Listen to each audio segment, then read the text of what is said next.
Howdy friends, Tuleo here from Colorado Springs. I am here with my lender of nearly 30 years, Bryan Yaninek.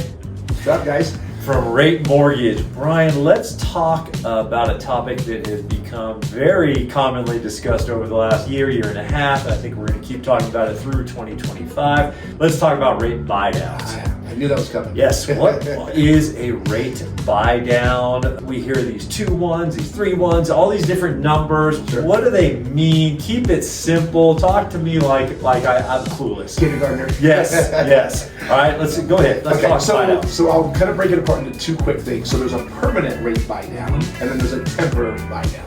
So a permanent rate buy down is when you are paying typically discount points to buy the interest rate down permanently for the entire length of the loan. So let's just use 6%. You're buying a house for today at 6%. I can give you 5 3/4 for, let's say, a 1% fee. I can give you 5 1/4 for a 2% fee. That interest rate will never change. That is a permanent rate buy down. The downside of those is, let's say in a year, rates are at 4.5%. You paid all of that money to buy your rate down to 5 1/4, and I can now give you 4.5. So sometimes you're kind of playing the market and you lost out on that situation. A little bit of a gamble, but a lot of people that do the buy downs, they want that payment. They know that number. They know at 5 1/4 their payment is $2,400 a month, and that's what they can afford. If it ever drops to $2,200, they can fully take advantage of it. But if it never does, they could never make that $2,700 payment, so they really need it at that level. So that's a permanent buy down. Again, it's for the life of the loan. It's forever. It can never go up. And when you say a buy down, someone is buying it down. Who can buy it down? And is that what a discount point is? So see, when you hear the word discount, it sounds like it's cheap. It's free, or it's cheap, or here's a coupon for it. But you're paying it. You are. Either you are, or can the other side So say pay for who pays for it? And is it dependent on the loan type of who can pay it? Correct. Okay, let's talk about that. So seller can pay it, builder if it's a new build home, realtor, or you the consumer can pay for it. And again, every place that you go to is going to be a little bit different. You know, you have some internet company that has a certain number for a certain interest rate. This other company over here, it might be twice as expensive for the same buy down. So it just depends on how it is. It's just basically, again, taking the rate from their standard published interest rate and buying it down to whatever that number you want to. And in theory, like, there's almost no limit. Like, you know, it's crazy. I have some people that want to buy it down so far, but when I run my numbers, usually there's some place where all of a sudden it doesn't make any more sense. Right. Typical Standard rule of our industry, it's about 1% per quarter in savings. But there's sometimes where an 1/8 of a point can cost 2.5 discount points. And I'm like, I wouldn't do that. Your break even's 23 years. And it just never makes sense. So I like to break even between 3 and 5 years. That's a good number. If you break even before 3 years, jump on it. It's a great deal. What is the loan type, if there is any at this point, where the buyer can't pay the discount? So right now there are none. Okay. So everything out there with all these new recent rule changes and everything else, there are no programs except for down payment assistance. Their rates are published daily. Those are the rates. Like we'll use Chapel. We talked about that on one of our other episodes a few weeks ago. We had a Chapel loan. That rate is published. You cannot go to Chapel and say, I want a 6.5% interest rate if it's 7. You can't do anything about it. You cannot buy down the Chapel rates. It is published. Every lender selling Chapel, we all get the same rates. We all get everything the same on Chapel. There's nothing you can do different on those. So it's not available to buy down that rate. Is that everything on permanent? Or that's enough? good. Okay, Yeah, all right, let's go over to temporary then. Yeah. And we hear these 2-1, 3-1s. What's that all mean? Yeah, so on a temporary buy down, you are setting up the loan. So there's typically 2 numbers. You'll hear like 2-1 buy down. The first number is the first year. The second number is the second year. There's 3, 2, 1 buy down. You can literally buy the rate down 3% from the note rate for the first year.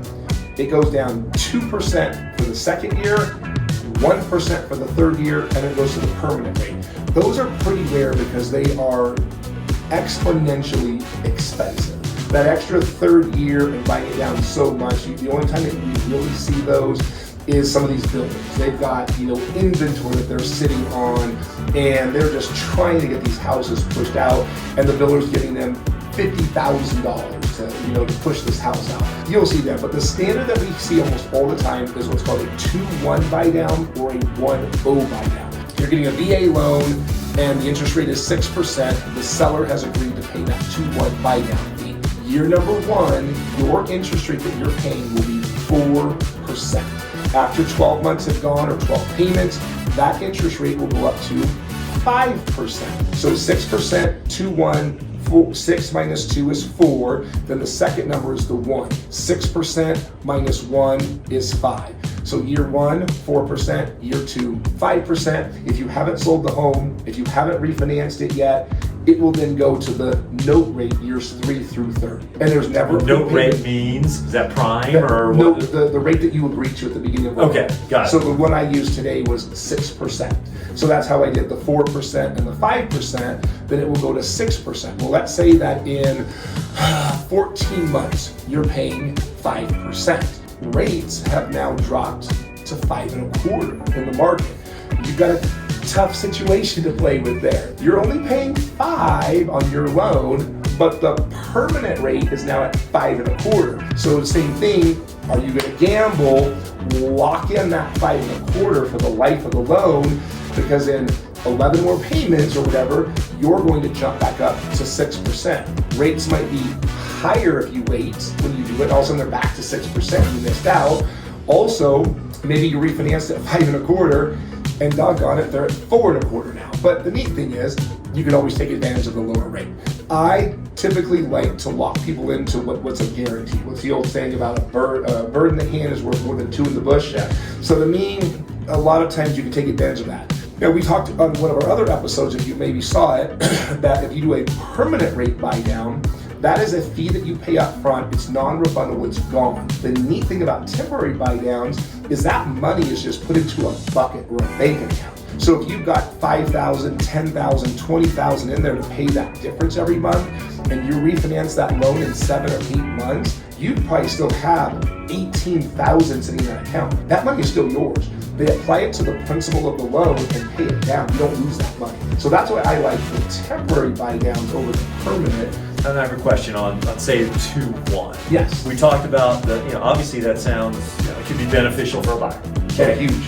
What's it cost the seller if the seller's the one helping pay for, or the buyer if they're paying for a 2-1? So the easiest amount I think it comes to is about 2.25% of the amount that they're borrowing. So if you took $100,000, it's going to cost about that 2.25% to fund that savings for that particular person. And so that's how that math grows. So like a $500,000 loan is going to cost about $12,000 for the seller to do it. You get up into the $800,000, it's going to be $16,000, $17,000, $18,000 for that.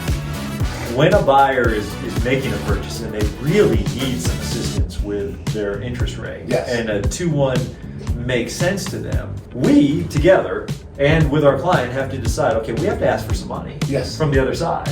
And the only way we're going to get that, we're likely not going to get it on weekend number 1 of a new listing. That's when sellers all think they're going to get their full price, which we as listing agents hope they're going to get their full price. But it's like, 52 days on market is average right now. Right. Okay, if that's the case, and in my experience, I see like week 2.5, week 3, that's when sellers start going, I guess we better give something. It seems to me, and correct me if I'm wrong, that it would be wise or wiser or wisest for the buyer to have the seller pay the $12,000 to buy down their interest rate. Huge. Versus give me $10,000 or $12,000 to help me with my closing costs. I mean, if it were me, I'd find my own closing costs and have them pay. Does that make sense financially? Yeah. The math really works out the same. Yeah. So if something But one's for the long term, though. Sure. One goes for 30 years. The other one is for the closing day. Right, exactly. So- but both are due at closing. Right. So if I'm charging you $12,000 in closing costs and $12,000 for a 2-1 buy down, Okay, $24,000 is due at closing. If the seller is willing to pay $12,000, your cash to closing is 12. Right. There's not a magic line that I say, ooh, the seller's paying it towards this particular box only, and we're using the money here. The closing disclosure literally is just like a running tab at Target. Yeah. It's all of these fees, all of these costs. It comes to the very bottom number. X dollars is due at closing. Oh, wait, seller's gonna pay 10 grand for us. You come in there and you scoop in a discount code, boop, and then whatever the bottom line is left over. But that's where your negotiation skills come in, because you say, the 10's not gonna cut it for my buyers. I need 16, I need 15, I need 18, and that's where he's so good at that he knows what that number is that we need for the borrower, for you guys to close. He's working with that seller to say, I cannot put this contract together unless I get this dollar amount covered for my buyer. And then that's the huge part about using a great realtor, is they can negotiate that for you. I guess the better question than that would have been, is it smarter for us to use the $12,000 we can get from the seller, if we can, for a rate buy down, versus taking $12,000 off the house? Yeah, so on those, it's the consumer. So we have that consumer that is just payment sensitive. He has to have that $2,400 payment, and without it, in today's current interest rates are $2,800, no question. We can put him into a $2,400 payment on that house for the first 12 months. He's not going to buy unless that payment is $2,400. And in those situations, it is unbelievable. And it's great too, because it also gives them 24 months to see where our interest rates going. Are they going higher? Are they going lower? It gives them 2 years to try to catch a refi cycle.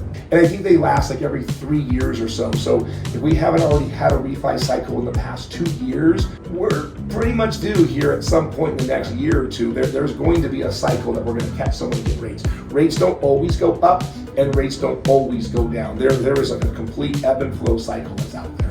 All right, so that was a 2-1, and you mentioned a 1-0 or a 1-0 or something. Yeah. What's that all about? Yeah, so then same thing. So a 1-0, a lot of times we'll go to a seller and we'll say, hey, we need $12,000 to do this 2-1 buy down. And they're like, whoa, we just can't pay that much. Well, a 1-0 buy down is a 1% interest rate drop for 1 year. So same thing, they get a 6% interest rate.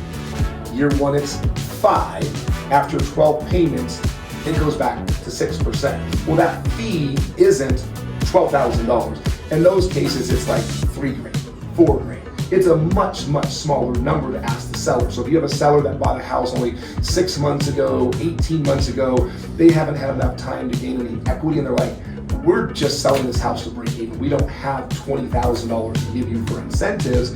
You can still get your buyer in to a lower interest rate for 12 months, and then they hope they can catch that refinance window or something like that. Or again, they just want to have a cheaper payment for that first 12 months. Get used to home ownership, buying a lawnmower, buying mini blinds. There's just so many extra fees that they have that first year. The 1-0 is a very good tool, because you're getting a little bit of a break year one, and then it's not too expensive for the seller to cover that concession. I can see that maybe in a case where someone has an expectation of a raise or promotion. Yeah, that's a good one. Where they're moving here and like, hey, I get promoted and I'm becoming an E8 in 3 months. Yes. So they're going to get a bump up in their pay. Yeah, you got a lieutenant that's making captain. Right. You know, there's a substantial jump from lieutenant to captain in pay. They're not super comfortable about that house payment, but we can knock a couple of $100 a month off it, and they know in 6 months they're going to get that raised up to a captain, and they're going to get a nice little bump. That's a great opportunity. Okay, yeah, that was my thought. Like, who would do that? Why? When? What would make that sense in that regard? And that makes sense. Yeah, so someone that's thinking that rates are going to drop soon, they want to take advantage of it. They don't want to pay high rates today.